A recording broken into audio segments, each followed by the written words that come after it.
suuqa Siinay ee magaalada Muqdisho xaaladiis aad ay u cakirantahay isla markaasna daqiiqad walba xaaladda halkaa ka taagan faraha ay ka sii baxaysaa haatan suuqana xildhibaan Yaasiin Faray oo aad u hubeysan ayaa haatan gaari waa kan ila daawad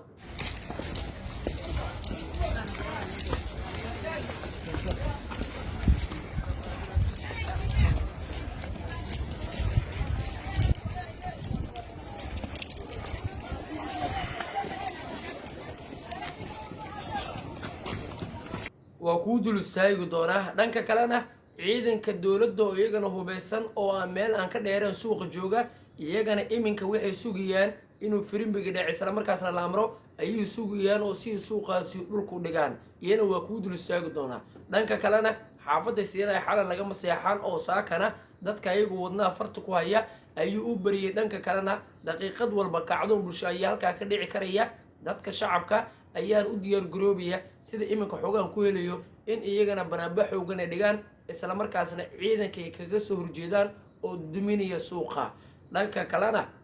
Yaasiin Farayna shalay wuxuu sheegay in la iska celin doono ciidanka dawladda suuqaana loo soo dhawaan kareenin isagan uu difaaci doono iyana waa ku dul istaagi doonaa dhammaantiin soo dhawaada daawadayaal muuqaalka laga dhaw sii share gareeya janalka hadda ku cusubtaana subscribe dheh si maalmood u hesho wararka ugu dambeeya guudaan dalka iyagu degdega muuqaalkana sii share gareey waata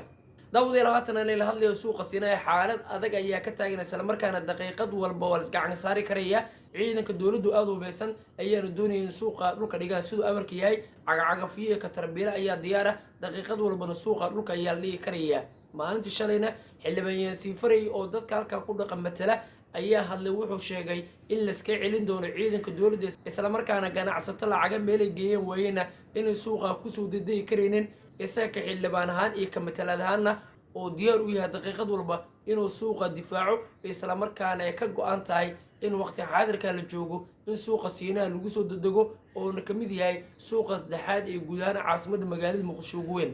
hadalka Yaasiin Faray kadib ayaa shidaal ku shubay dadka suuqa Siinay oo maalmihii ugu dambeeyay iyagana hal ku taagnaa doonayana cid hadasho waxaana soo baxday marka dadka ganacsatada iyo dadka deegaanka isku duuban inay hadleen isla markaasna iyaga dhankooda sheegeen inay suuqa difaacayaan ku dhimanayaan dhiig u shubayaan isla markaasna dawladdan ay ka yeeleen in suuqaas soo dhawaato iyadoo marka hadalka shacabka soo baxay ayaa marka waxa soo baxday in hadalkii shalay uu ka yeersiiyay Yaasiin Faray oo ahaa inuu suuqa difaacayo ayuu ka dhabeeyay isla markaana dadkii oo aan soo kicinba suuqa irdaa u furinba maadaama xaalad adag ay taagneed isagana uu ka dhabeynaya hadalkiisa ayuu suuqi ku soo kalay isagoo ciidan aad u hubeysan wata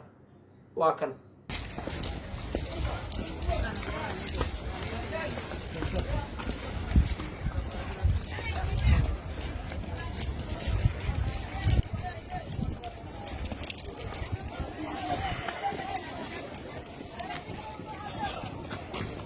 daqiiqad walba ka daawadayaal suuqa Siinay xaaladiisa faraha ay ka sii bixi karaysaa isla markaasna waa la isku dhici karaya oo ciidanka dawladda iyo ciidanka marqaatiya Yaasiin Faray ayaa isku dhici karaya xaaladda marka wixii ku soo aadaysaa iyadoo maalmihii ugu dambeeyay arinta dhulka ay taagneed maalintii shalayna sidaad ogeedeen maalmihii ka horeeyayna arinta warshada birta ayaa taagneed oo halka xildhibaano matala dadka deegaankaas iyagana ay sheegeen inay matalayaan tan waxay imaanaysaa in xildhibaan Yaasiin Faray oo dadka suuqa Siinay ku ganacsaday isagana sheegay inuu matalo iminkana sheegaya inuu dadkaas dhiig u shubayo daqiiqad walba inuu difaaci karayo haatanna suuqi ayuu ku soo kalay isagoo ciidan wata sidaasna suuqu gaaf wareegaya isla markaasna ba sugayaba in ciidanka dawladda ay soo galaan si isagana hadalka uu shalay sheegana ugu dhabeeyo daawade suuq Siinay waxay ku soo kordhay bartaash ku ay oo daqiiqad walba xaaladiisa faraha ka bixi karaya marka janalka ta ku cusubtaa subscribe dheh muuqaalkana sii share gareey